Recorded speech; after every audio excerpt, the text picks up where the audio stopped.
พี่น้องช่วงนี้ศิลปินหมอลำหลายๆคณะก็มีการปรับการแสดงนี้เพื่อให้เข้ากับบรรยากาศการไว้อาลัยพี่น้อง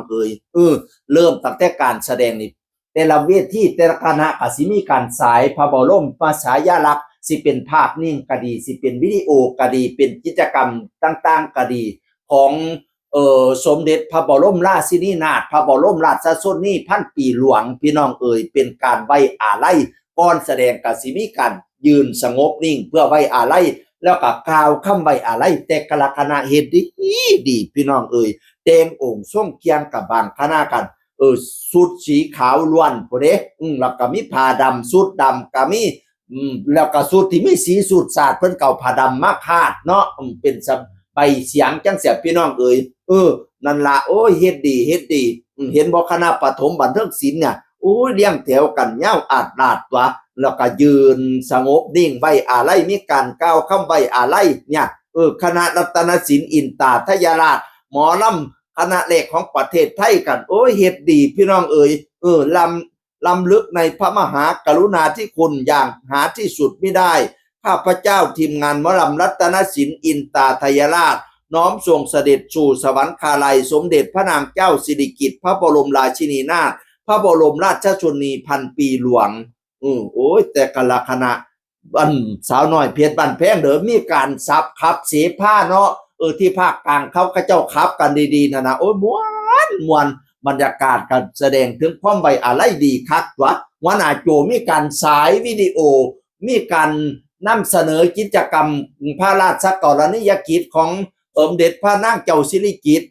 พระบรมราชินีนาถพระบรมราชชนนีพันปีหลวงโอ้ยสาวหน่อยเพชรบ้านแพงเพิ่นเฮ็ดเป็นฉา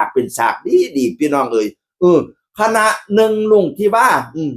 ลุงที่ว่าอำนวยศิลป์ก็มีการปรับการแสดงตัวจัดชุดเป็นชุดสีขาวศิลปินก็ใส่ชุดสีดำร้องเพลงเพื่อไว้อาลัยการแสดงเพื่อความไว้อาลัยปรับเพื่อความเหมาะสมพะนะว่าศิลปินทุกคนก็หาสุดดำมาใส่หาสุดขาวมาใส่สุดที่เป็นสีสันกับคาดผ้าเบี้ยงเห็นบ่อีพอเปียแล้วก็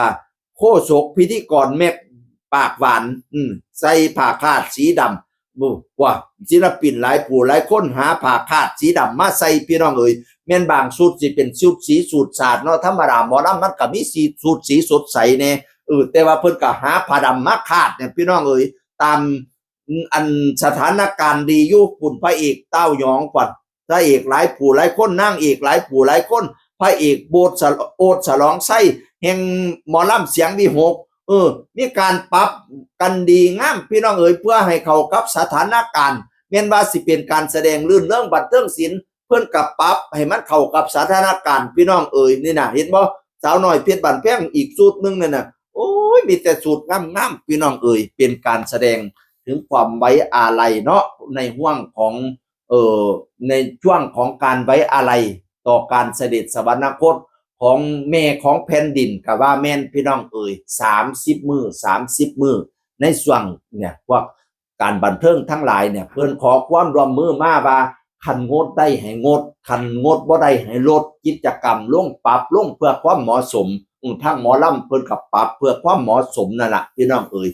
ก็เป็นกำลังใจให้สุกรรมสุฝ่ายเด้อแต่ว่าหลายท่านก็ถูกยกเลิกเป็นละนาวพี่น้องนั่นละมาติดตามตอนต่อไปเป็นกำลังใจให้สู้พี่น้องเสียงอื่นคนเก่าเว้าสู่ฟังสวัสดีครับสวัสดีครับ